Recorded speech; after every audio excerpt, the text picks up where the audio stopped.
I've been looking at the ground, but I ain't getting any higher. I've been trying to find a way to set the world on fire. All right, everybody. Thanks for downloading the Voice of Bedlam podcast. I'm your host, Andrew Santoro. We're going to be jumping around for the next hour. Before we get into all that, though, let's introduce the co-host. As always, we got the man on the mic and the boards, Devil John. What's going on, man? What's going on, everybody? Today's actually a pretty good day. It's a good start to the week. The weather's kind of shaky, but I've been getting out there trying to exercise a little bit, try to get in that, good-looking shape. That bathing suit body. You got to get that bathing suit body. Yeah, what's going on, Sean? What's up, guys? How you doing, man? Not bad.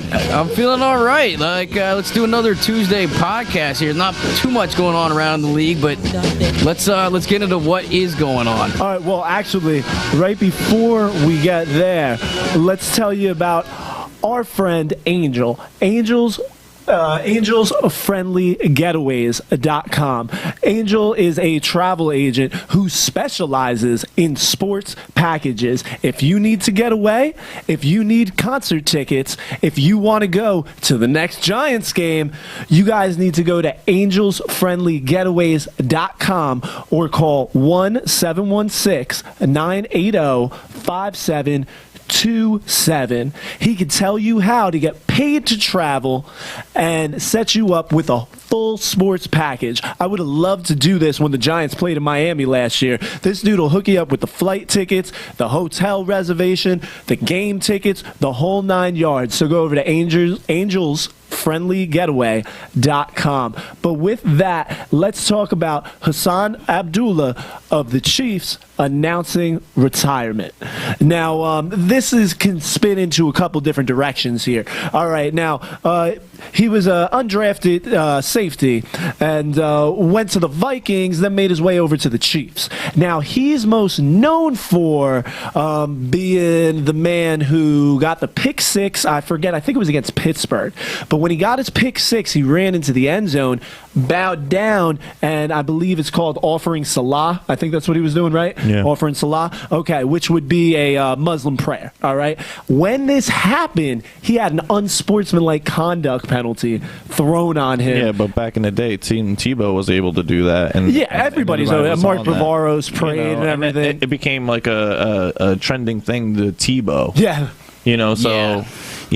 So if anything, that just Became a little bit too much of a trend, if you ask me. Honestly, to penalize somebody like that after making an accomplishment that is not an easy feat to get a pick six. It is not an easy feat to do. If you're gonna say no celebration, then there should be no celebrations at all. Like if you're jumping up and you're high-fiving your friend, guess what? That's a celebration. Now, however, though, we do got to say the NFL, it was too little too late, but the NFL did have a spokesman come out, I forget who it was, the day after, and say that wasn't appropriate and the flag should have never been thrown and all this. They claimed that the referee didn't know what he was doing and just thought. But even if the referee didn't know what he was doing, that's not excessive celebration. No, still. not at all. I could see if his prayer was like a backflip, that might. Yeah, but it just goes to show you that there is a double standard when it comes to religious affairs, and it saddens me because I come from a non-biased standpoint where it's like, believe what you want to believe. Do what you're going to do, because I'm going to do what I'm going to do. But honestly, why aren't people just living up to their moral standards of being a good person? Well, it's funny that you say all this. How about that? Because you're kind of segueing us right in. But we got to stop somewhere first. We're going to get over talking about discriminating or pushing other people's beliefs into this whole Atlanta thing that's going on down there. But before that, the reason why Hassan Abdullah is retiring, another hot button topic, scared of the concussions. He has received I don't know, do you see the exact number in there? Five concussions. 5 concussions. And, received 5 concussions in a 9-year stint. Now, he was drafted 10 years ago, but he took a year off in the middle of it, also because because of concussions or some other injury. Now, he left with this quote saying, "It's important to leave the game healthy. I'm able to be here for my kids and walk away on my own terms. I feel like I got everything out of football in playing 10 years alongside of some truly great players." So what do you guys, there's a whole bunch of other CTE stuff going on, so let's try and, do you guys want to talk about that or just jump right into this whole Atlanta thing? Well, I think, we should talk about the brain issue first, because it's something very, it was taboo for a long time to even bring it up, and now it's so much in the forefront now because you have to protect your players, and for the NFL to take the approach that they did and now try to play cleanup, it's really disgusting. It's almost as disgusting as some other, we'll say agencies that do the same thing. They do a lot of dirty work and then they clean it up in the end to try to make it look like it was, clean work. But we all know that there was a lot of dirty, bloody hands, and not only that, to ignore this issue that, killed ultimately a lot of great football players and sent a lot of great people to their deathbed sooner than need be, because there wasn't enough information at the time. Granted, that's one thing that the NFL can save their hindquarters with, but ultimately now to slowly address this CTE issue when it's been brought up to their attention, and so much so that it took a motion picture, which apparently in American days you have to stupefy it and put it in a movie in order for somebody to be like, that's a problem. Like, you really do. And well, those giant lawsuits that happened is really what got people's attention. Yeah, and then not only that, I think the biggest thing that caught my eye with it was almost the entire San Francisco squad last year. leaving. Yeah, we just talked about that on a couple podcasts ago. Yeah, and that was my eye-opening moment. But what are your guys' thoughts? Yeah, what were you were looking up some stuff. What's going on with this New York Times thing and the Cowboys not saying they had as many concussions? You were telling me about that. Do you know anything that's going on about that? Yeah, well, apparently I think what's going on with this is that the New York Times published an article saying that there were X amount of concussions over X amount of period of time, and the NFL is now denying that the number or whatever it was that they put out is wrong, and the NFL is all up in arms about it. But what happened, I guess, is that the NFL actually left out over 100 concussions in a set study that they did, and so I mean that's a big deal. It's a really big deal. I mean, this comes just after they came out and said they do believe there is a link, or there's definitely a link. It was something, it was very direct, very to the point. Yeah. There's definitely a link, the NFL came out and said, between football and CTE. And then Jerry Jones at the owners' meetings came out and said he doesn't know why people saying that. There's no proof of it. He does want to keep the game safe, but he doesn't think that there's any real evidence of this, and he kind of sounds like the minority here. But also, wasn't a major thing with all those concussions not being reported? Didn't a big chunk of them come from the Cowboys that were missing? Well, yeah, that's what we learned. I learned earlier today is that apparently teams, and the Cowboys in particular, were keeping, like, not reporting concussions that were happening, or at least they weren't finalizing, going through the second step in the concussion protocol, and then in turn those concussions were not actually part of the final number, which I guess is what is leading up to this over 100 concussions that were not accounted for originally. Okay. Now, also, like, that's a fine in and itself. Do you know what I mean? Not reporting an injury. And I think the Jets are going to run into this problem now with Darrelle Revis. Apparently, he had a wrist injury or something like that he just had surgery on, but he was injured for like most of the year with it, and they never reported. So they haven't been issued it yet, but that's generally something that gets you a fine as well. But if you guys are good on that, let's jump over to Atlanta, Georgia. The governor, what's his name, Nathan Dell, he's going to veto this House Bill 757. Now, the critics are saying basically this is just discriminative against the LGBT, lesbian, gay, bisexual, transsexual, transgender. Yes, okay. Sorry. It's all right. The NFL is completely against this, but they were trying to pass a bill in Atlanta where I don't know the real specifics of it, but something to do with the gay marriage and who can perform them, and also who can be employed for what job if they're gay or a lesbian or anything like that in the state of Georgia. Now, the NFL jumped out against this, and they said Atlanta will never get a Super Bowl if this bill was passed. So the governor is vetoing the bill, so it's not going to happen. So, which means Atlanta can still campaign for a Super Bowl and all that, but I don't know how quickly this is going to disappear. It seems like on a hot button topic for once the NFL's on the right side.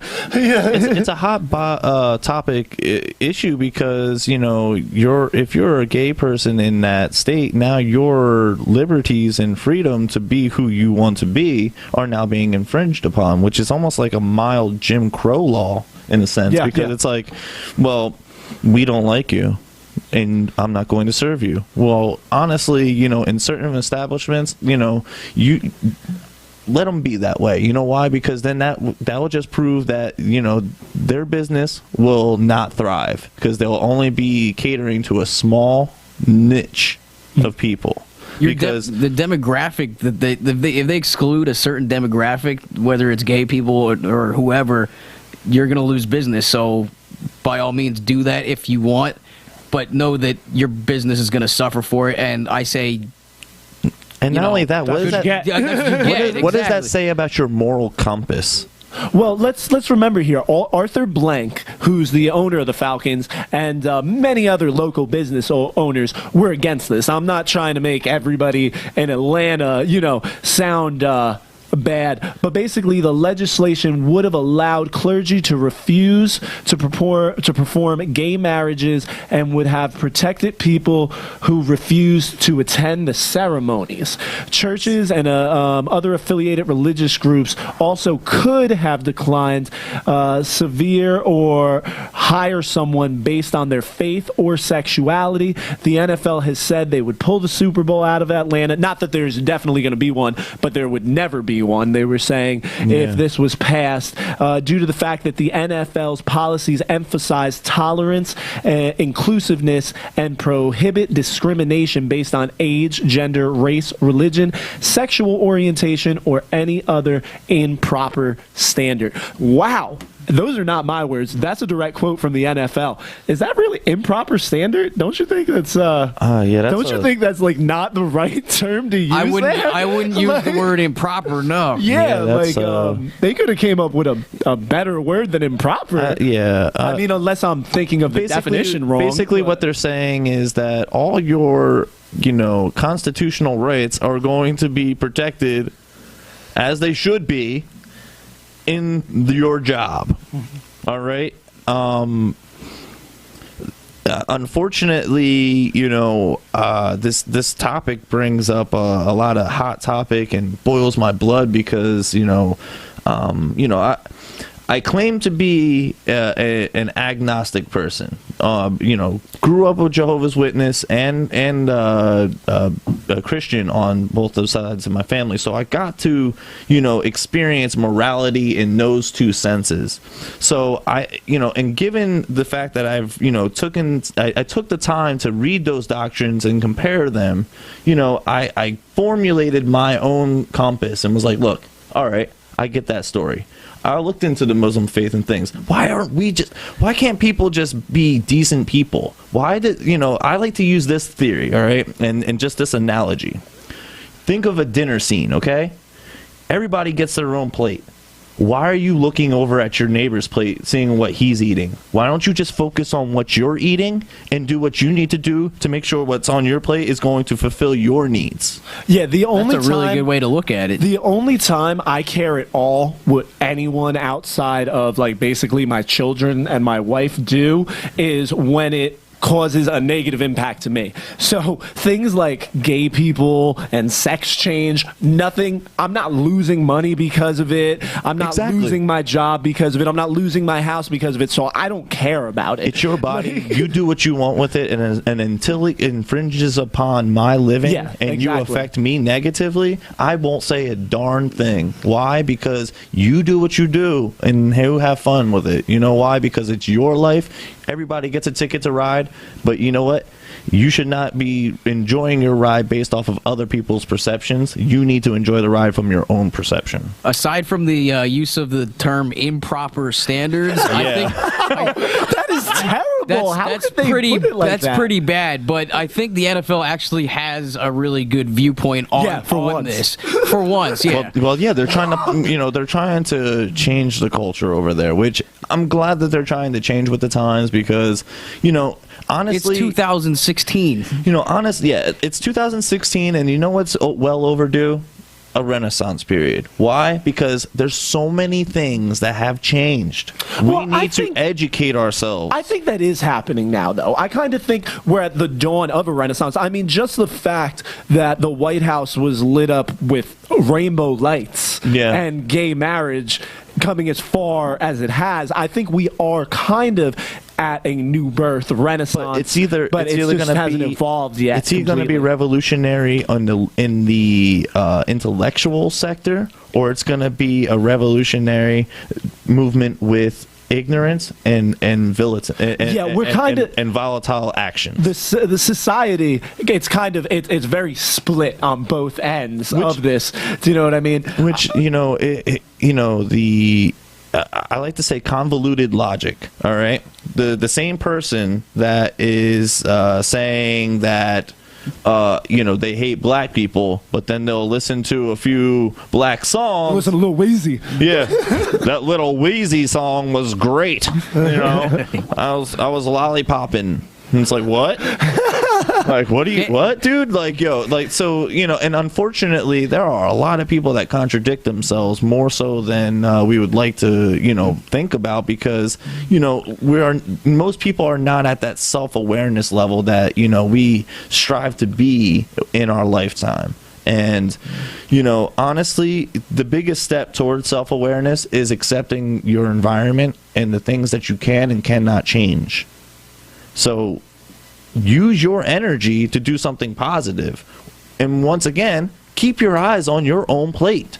Enjoy your own plate. Don't worry if this dude put tassels all over his plate to make it look flamboyant, because it's his plate. He did what he wanted to his plate. Or if she wants to, do something different and eat half pork, half chicken, and just only eat meat, who cares? Who cares? I agree. But we're going to have to kick this back over. Getting real deep on the voice of Bedlam real podcast. Quick, I got to tell you guys. Bothers me so much. That's all right. But you know what? I got a great transition here. Well, I like to take things into my own hands. I'm a DIY, as everyone here can see, we're DIY. Definitely. So for all the DIY people out there, it's time for you to start, stepping up to the plate, taking over things, saving some money. And the best way to save money is to take care of your air filters. So make sure you hit up K&N replacements. Okay, this is going to increase your horsepower, your vehicle performance in that engine, to make sure that everything is running smooth, because you don't want no dirt in your engine.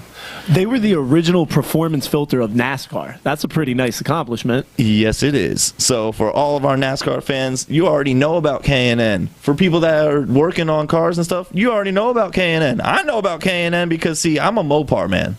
All right, I'm not going to lie. I always went with my Mopar filter. But you know what? I switched up. Yep, K&N's got that 1,000,000-mile guarantee. Well, you guys can, if you guys go to knfilters.com/podcast. Now that's K and the letter N, filters.com/podcast, you're going to get a nice little deal. You're going to get a great deal on a K&N replacement air filter with free shipping. And as a bonus, if you throw in that little podcast thing, you're going to get a free K&N hat. Now, as I said, it comes with a 1,000,000-mile guarantee, and they're the original performance filter of NASCAR. It will last up to 50,000 miles between servicing. It will not void your new car warranty. And it's made from quality materials in Riverside, California.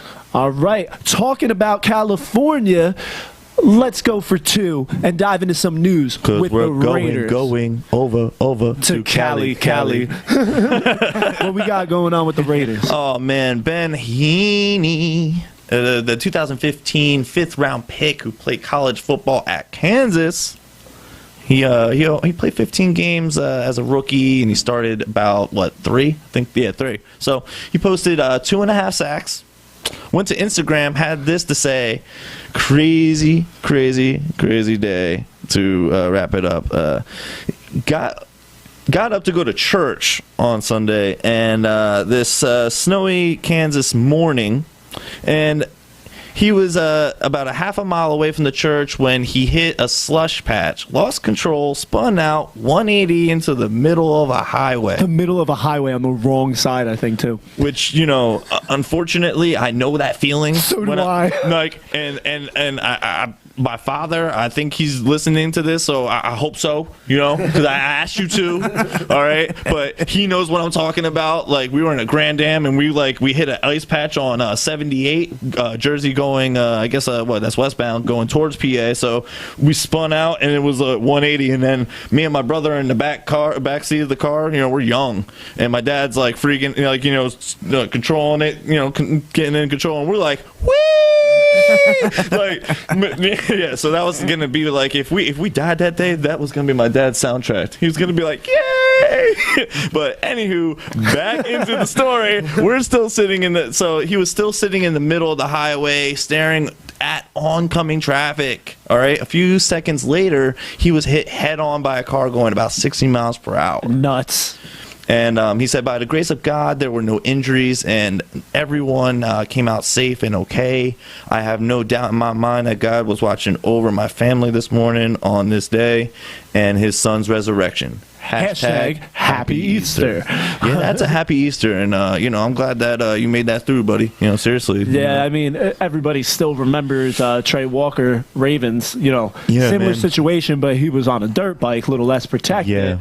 But he wasn't so lucky. Yeah, it's kind of it's scary. Life is precious, and it's not guaranteed tomorrow. And enjoy every moment, right? So, but I'm glad that him and his family made it out okay, because not many times can you survive an oncoming collision and live to tell the tale.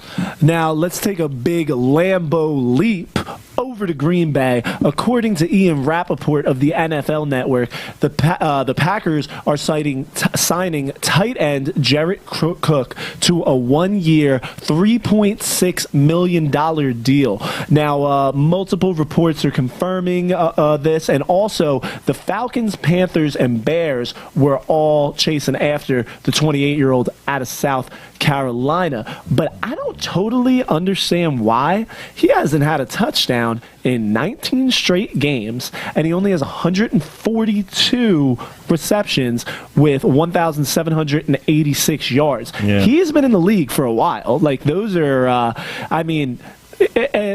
those are some pretty slumpy numbers over the past 3 seasons with the Rams. He was out there. He was out there in St. Louis with Bradford for a while, if I'm not wrong. So he I'm sorry I'm saying backups? this. Yeah. He was out there with Bradford's backups. Yeah, exactly. So he was playing for a miserable St. Louis team. When he was with St. Louis, they were garbage. Yeah, but I mean, there's a lot of teams interested in this tight end. He did sign with the Packers, which is not normal for them because they're really. They stick to their draft and just build. There's one thing that the Patriots one thing that I will bring up of the things that they bring to the league other than cheating. Other than cheating, they still do that. Other than cheating, they made a change up and they went after 2 big tight ends. People follow suit with that. That's really very quickly. true. Well, I mean, dude, it's Gronk and Bennett. Like, Jesus. Yeah, so now That's a tag team with tight ends. Yeah, so now they're going to have to. Try saying that 5 times fast. Yeah, right, Jeff, with that. I don't know, but it's getting ridiculous. It's getting ridiculous over there. But with the situation with Jared Cook, because he didn't have too many people to throw to him. But not only that, now he gets to go to a team where he's going to have a decent quarterback throwing to him. Yeah, he's got Rodgers now, man. Rodgers. But Rodgers also has Rodgers, the other tight end. Exactly. So they went to the 2. Everybody's going to go 2 tight end now. And Are we gonna start going double tight I formation? Yeah, I don't think that's happening. Yeah, I don't know. We'll see. We'll have to see.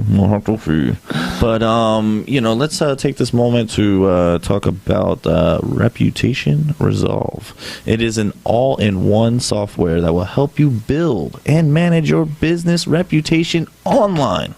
Okay. It will keep you connected to your customers and get you 5-star ratings and feedback. To better serve your customers and start growing your business, make sure you hit up Reputation Resolve today.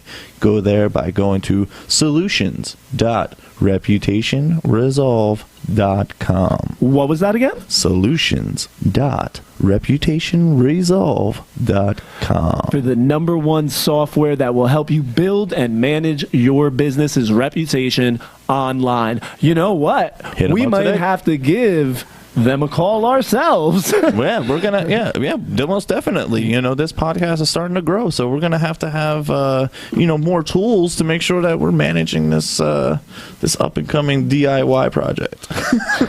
All right. Well, now, if there's no other real anything news going on, I mean, some other signings. The Giants re-signed. Who did they re-sign? Jasper Brinkley to their linebacker core, which is nice. He was really our best linebacker last year. He's not really a household name, but when he came in midway through the season, he really performed for us. I mean, as best as you could on that terrible defense. But of the few people that deserve to stay on last year's terrible defense, he was definitely one of them. I don't know the specifics of his contract, but it is signed, sealed, and delivered according to his Instagram. Speaking of Instagram, I'm just going to interject real quick. Did you guys see this story about Julian Edelman posting on Instagram a video game that he never returned from 2004? Yeah, I did hear that. About that. Not that I'm not on Instagram, but I did hear about it. I just thought it was kind of funny. Yeah, there's really nothing going on, people. I mean, we're talking about, Brandon Boykin just signed a 1-year deal with the Panthers, so he's going to be in the secondary now. You'll like him. He's a former Eagle. He's a nice little nickel corner. He's pretty good. Yeah, so now, the Panthers have more people to rotate through, and now with Josh, I don't know what's going on with Josh Gordon. I don't know. Oh, with him trying to, rehash some Odell Beckham blood? Well, no, not only that, I just don't know. We can talk Are you talking about Josh Gordon or Josh Norman? Which one we talking? Panther? Yeah, no, I'm talking about if this guy. No, the Browns wide receiver. My bad. I know. Josh Sorry. Gordon. Yeah. Well, actually, I'll talk about both of them really, because Josh Norman holding out from the Panthers and just not signing a deal. That's kind of scary for me because I really like his play and I really like to see him as a Panther. And oh man, it doesn't look like we're going to be locking him down. He looks like he's going to be paper chasing, though. Even though I think he really just he did the smart business decision. He wants to be the highest paid in the league. He said he had the game of his. He had the year of his career last season. All right, but honestly, we all know what happens. Eventually, you're just going to hit that apex and then drop. So, is that going to be sooner or later? You know what I mean? Because a lot of people. Well, this was really the only year anybody ever heard of him. He didn't really do it. He did it in a contract year, but this is the first time anybody's ever heard him. So this was his. I guess you can say. It was a good time to do it. Then his red carpet year to show who he was and to the league, and he definitely showed up because he shut down Dez Bryant. He got to fisticuffs with your boy, and basically every number one wide receiver that got put in his face, he was in their face. He wasn't. For everyone to say that he was a lockdown, I don't think so. Is he reliable? Most definitely. Well, That's the term. Julio had that big catch on him the second over time. on top of him, just like The second time. Odell had that late touchdown to tie the game and take it into overtime after 'Cause he got beat. After he missed that sure thing of a touchdown where the whole fight started. Yep. But did you see he went on to NFL Network and was talking about the top 5 wide receivers in his opinion, and he left Odell Beckham off the list, and the host was like, you left Odell Beckham off your list, and he was said, like, yeah, well, you told me the best. Yeah, that is what he said. I know. And, I watched it because rehashing some more beef. I forget what Odell took to Twitter. It's the third time we're bringing up a damn social media thing on this freaking podcast. Took it to Twitter. Whatever happened when people just used to go out and shoot people? No, we don't condone violence. Biggie and Pac. No, I'm sorry. It's just like Kanye and Taylor Swift. Like that's the beef now. We got people taking out. Man, beefs you're a little on late to the Twitter. game if you're thinking about that stuff. No, but I'm saying it's ridiculous. It's not that I actually want people to shoot each other. The Kanye but stuff's coming out because of all his ridiculousness. Because I listened to a few of his tracks of his new album because I honestly will say this, and I'll put it on record in front of everybody. He hasn't put out a solid record since graduation. All right, he has not put out. I don't think he ever put out a solid record. Period. Well, he was pretty decent producer, but what happened was, I think what happened was he got really into ecstasy and auto tune and just went completely nuts. All right, because let's just and everybody can take that and then listen to the albums after graduation and beg to differ. But honestly, it's all distraction. We're all it's all part of the bread and circus of the game, of life. So, really, I try not to let it bother me, but then again, I try to let it be like one ear out the other, because whether or not we want to hear it or not, we're gonna hear it, right? Just like the Backstreet Boys. When we were younger and we were trying to catch that one song on the radio so that we could record it on a tape and then hang it and give it to a girl and be like, hey, I made this mixtape. Everybody knew our age, knew Backstreet Boys and NSYNC, because you weren't getting the girls that you wanted to get if you didn't know that music. Especially sugar. Girl, you wonder what they would be leaving. You must be sent from heaven above. We're gonna rename this the ADD podcast. Well, because it's off season, so if anything, this is everybody's chance to kind of see who we are as people, and not only that, we went really deep in in thought and and into subject matter when we discussed human rights things. So we're all over the place. We're funny, we're deep, we're all over the place. So don't judge a book by its cover just because you see a punk rock t-shirt. All right, with that, you guys want to kick off the 4-minute hut? 4-minute hut. The what? The 4-minute hut. The what? 4-minute hut. All right. Okay, we got the 4-minute hut. Now, 4-minute hut is our signature series or signature segment, really. And it's basically just a topic discussion. It is going to take over 4 minutes. I'm going to tell you that from the gate. Maybe 5. Might go over 5 minutes. It just sounds so funny to say 4-minute hut. There you go. 4-minute what? 4-minute hut. All right. Well, today we're going to do a little thing on all the first-round wide receivers that were drafted over the last 2 years. So we're talking basically, I guess it would be Watkins to Devontae Parker. Those first round. Well, 2 of them from the gate.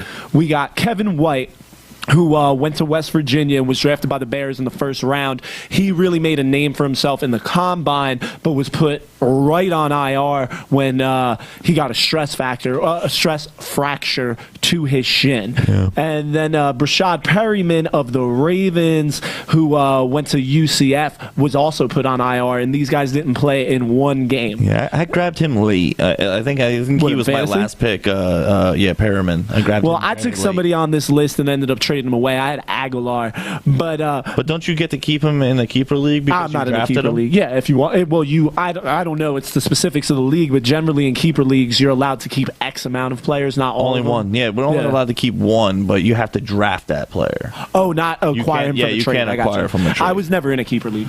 Oh yeah, yeah. Well, unless they amend rules and things, but usually you have to. And not only that, you have to give up 2 rounds before. So if you got him in the 13th, you have to take him in the 11th. And before That's we really, interesting. before Hell we yeah, really man! get this, It makes you think, and then especially for years going on, it makes you think. Oh shoot, who's gonna be the new wide receiver? Who's gonna be up and Right. coming? It makes you think 2 to 3 years ahead of time. So if anything, it actually, this league I'm in now has prepared me for this podcast. So thanks, guys.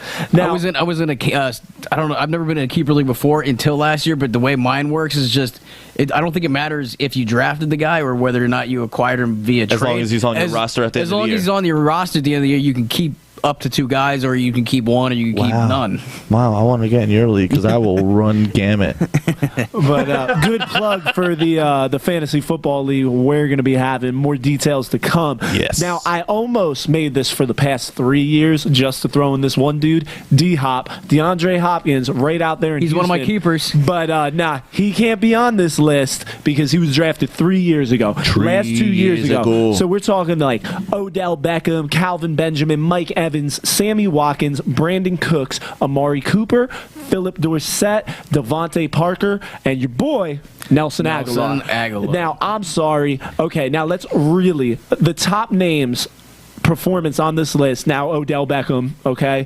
Yeah. And who is the next one? Who's it? Is it Benjamin? I mean, Benjamin was on IR this year, but in his rookie year out of Florida State, 73 receptions, 1,008 yards with 9 CDs. Now, real quick, Beckham's numbers: 187, 2,755 yards, and 25 touchdowns. Rookie of the year. That's for 2 years though. The way I would give it is this: if I'm just looking at this, I'll give you my top 5. Okay, one, I'll give you your OBJ right now. Sammy Watkins, number 2. You think? See, I wouldn't put him 2, but you go with your What? 5. Oh my goodness! How could you? How Dude, can I you mean, do that? he He has- has Tyrod Taylor, and he was just going up there, just grabbing balls. Well, he has 15 touchdowns. I'm not going to argue with that. know, he's out of Clemson, and I love Clemson wide receivers. So in a close second, but have to give third, Mike Evans. And then you got to go Amari Cooper 4 because he was he was making some moves, but he showed a lot of signs of brightness. And then, rookie Alabama. Yeah, that number 5 one is so hard. I guess you have to throw in Brandon Cooks. Just because. Yeah, I mean, Brandon Cooks, yeah, he's definitely did Yeah, some I'm thinking things coming about out of Oregon State, 137 receptions, over 1,600 yards with 12 touchdowns. Who do you think your top 5 of the number 1 wide receivers of the last 2 years? Well, I can't really see the computer from over here. I heard the names. I don't have them all memorized. Well, but here I'll give you a few. OBJ. I gotta put Calvin him number Benjamin, 1. Mike Evans, Sammy Watkins, Brandon Cooks, Amari Cooper, Philip Dorsett, Devontae Parker, and Nelson Aguilar. Number 2, I'll put Mike Evans. Mike Evans. I think that's where I'd go to. He didn't have that big of a season last year, at least especially in the beginning of the season. I remember I drafted him last 15 year, TDs. expecting him to be bigger than he was, but he's probably my number 2. 3, I'll go Amari Cooper. 4, probably Kelvin Benjamin, and then 5, I'll say probably Brandon Cooks. See, now, I pretty much agreed with that order until you got to the last 2. I would go OBJ number 1. Mike Evans, I'm a little torn on. I mean, when he first came out and Odell Beckham was injured, Mike Evans was lighting it up. Mike Evans was looking like he could be the rookie of the year. Yeah. Do you know what I mean? But then, not only did Odell Beckham explode, but Mike Evans also kind of fell off for the second half of his rookie year, and he didn't really put it together in the beginning of his sophomore. I want to give him second, coming straight out of A&M, playing with Manziel, 2,257 yards, 15 TDs. It's hard not to make him second. He's got to be my number 2. Now, I would also agree with Sean and put Amari Cooper at number 3, but I would have to put Benjamin on my list for his rookie year. If I'm looking solely at his I only rookie left year, him off because of that year. He had a year off. You have to play football. In order to be evaluated. Yeah, your rookie year, you came out. He had a really good rookie season. Exactly. Though. So, but he's coming off of a really bad ACL. It was the ACL. Was it the first day of camp? Also, Yeah, it wasn't OTAs. It was first day of camp. He didn't even get to go out on the field and play a game at all. Not even a preseason game. So, I like to see how he comes back from it. Honestly, I would like to be 100% optimistic, but knowing also that my logical side of my brain is kicking in, and it's like, hey, man, that's a serious injury. He's gonna. Well, we'll see. But also, they say you usually don't come back till that second year back. Yeah, I wasn't really taking injuries into play when I came up with that top 5. Yeah, no, that's fine. I just left him out just because I think based on pure talent, Kelvin Benjamin's definitely got to be at least in the top 3. Because he's not as fast as the other guys, but his vertical and his reach is just insane. I know the Eagles were actually looking at him in that draft year. I know Jameis Winston's mad that he has to play against him 2 times in a year, even though he has Evans. Winston has Evans. Though. I know, but imagine if he had both of them. Now, I know D-Hop's not on this list, but I really think, and now you tell me if I'm crazy or not, but I don't think I'm crazy. Are you about to say that DeAndre Hopkins is the best receiver in the league? No, absolutely not. No.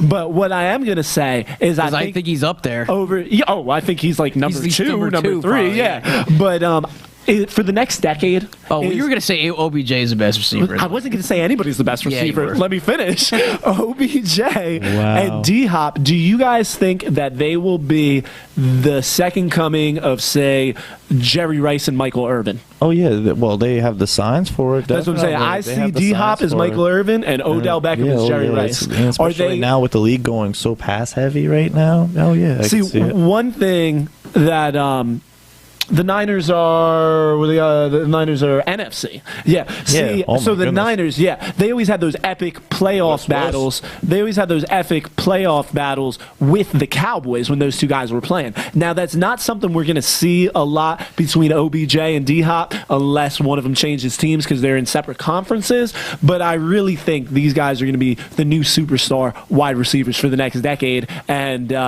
Jerry Rice and Michael Irvin were weren't they the first captains for this new Pro Bowl? Yeah. Weren't they the first GMs or whatever? So, yeah. That's like a nice little rivalry there. I know, you know what I'm saying? So we won't get to see D-Hop and OBJ matched up against each other as much, but I'm telling you, both these guys are going to the Hall of Fame, and ain't nobody gonna argue with it when that day comes. I guarantee it. We're talking about third year players too, 4th year players. I guess D-Hop's a third. He'll be coming into his fourth year. Just to play the devil's advocate. That's very early in a career. That's what I'm saying, though. I think these guys I'm are the next generation Irvin and the next generation Rice, because I put Rice on a higher tier than Irvin, but Irvin's right there, just like D-Hop's right there. Here's the deal, and I have to play devil's advocate on your boy, all right? Because, Norman exposed the very ugly side of your boy. He scored a touchdown in that game, though, to put it into overtime, so I don't really care. But what I'm saying is he showed that OBJ is a head case. If you get inside his head early in the game, you dictate his pace. I don't think that's ever going to happen like that again, first of all. Second of all, let's be real here. Odell Beckham played with Sherman, and Sherman said, "Damn, that boy's good," or I'm paraphrasing something like that. So exactly. So you don't think people are going to be, throwing some lines at his way that it's going to make him upset? Because that was the big thing from the Panthers game, is that they were calling me names and you were pushing me, and it was like, oh wow. So he was whining and crying on the field, basically. He was throwing. I don't know. I seen him body slam Norman. You guys can go over to voice of Bedlam. He body slammed him, but you know what? Who was running up and down the sideline like with a pouty face and like trying to yell at people and wouldn't talk to nobody? I'm in timeout. I'm putting myself in timeout. I'm putting my hands on my hip like this. Norman wasn't acting much better. Like, let's be real. What are you talking about? He was a little more nonchalant. I don't know.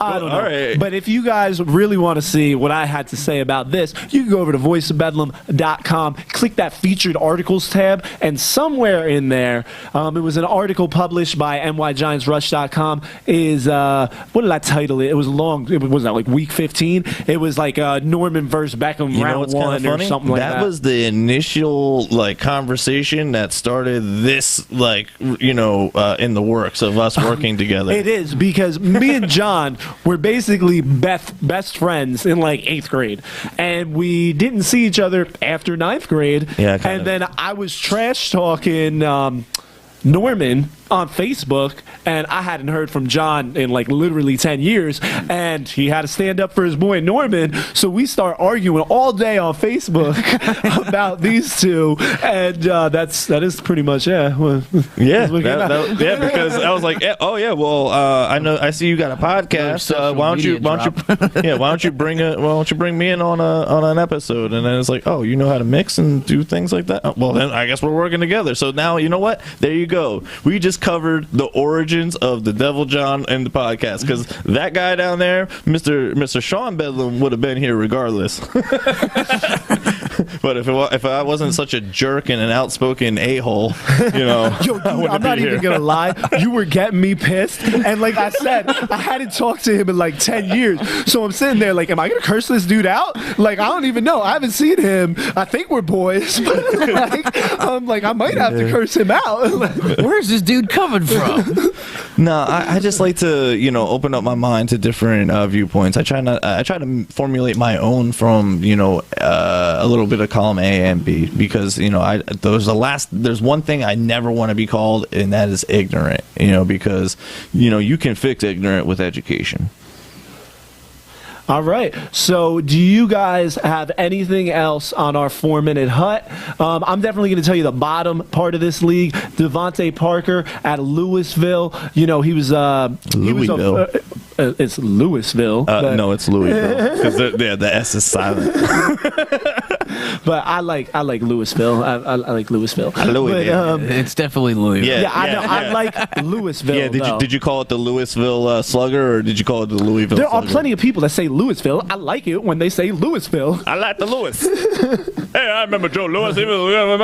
All right, but anyway, he had less than 500 yards, 3 TDs, only 26 receptions. That's Devontae Parker. Now, Nelson Aguilar out of USC. I mean, now, not Steve Smith from the Carolina Panthers, but has there ever been a good receiver out of USC besides Steve Smith and the New York Giants, who had a very short-lived career? Like, does USC ever put out quality wide receivers? They're not a team known for wide receivers. I can't remember, because well, then not only that, because of the Reggie Bush stuff, with their sanctions and stuff. Now they're just starting to get those lifted. So they didn't really have, they lost prospects, they lost chances at getting top prospects in the wide receiver game. So and their leaders over there in Seattle coaching the Seahawks now. So. And another guy that seems to be, I'm not going to call him a bust, it was only his rookie year, but another guy that seems to not be living up to the first round hype would be Philip Dorsett, former Hurricane. He only had 18 receptions, 225 yards, and a TD. The U. I don't know if the U really wants to brag on Dorsett right now, though, playing for the Colts. Maybe he'll mature. But the Colts just had a terrible year. Yeah, they just had a terrible run of, luck. Oh, I get it. I see what you did there. Oh, I made a bunny. But no, I think honestly though, I think Andrew Luck's going to bounce back this year. After because when he hit his, I wouldn't like to say a rock bottom, but he hit it's pretty low to the rock bottom though. Because if kidney laceration or something crazy like that, exactly. You know what I mean? Like, so to come back after that and everything, I hope he does, well, because I know a lot of people that gambled on him in fantasy, and obviously I don't want them to, prosper over me or anything, but I would like to see Andrew Luck kind of get a chance at it, because I like his beard. You like the beardsman? I like the beard. And we got to get a beard sponsor. Yeah, well, I'm gonna try. I'm still white trashy in the sides here, so it doesn't fully connect. But I'll try. All right, and I have good hairstylists, so I think we'll work on that. All right. Well, I mean, before we close up the show, let me tell you guys, we were supposed to have a guest on tonight. It looks like they're going to have to reschedule. But one thing we have confirmed, John Schmelk of Giants.com, working for the New York Giants. The actual Giants. Yes. He'll be coming on our show as a guest on Thursday. So that'll be a lot of Giants talk. But, I mean, John knows the whole NFL, but we're really going to get into him just about the NFC East in general. So if you guys want a nice little NFC East preview with Eagles John fans, Schmelk and the voice of Bedlam, you guys got to make sure you're listening to next Thursday's podcast. Now, also, we're going to be plugging this for a long time.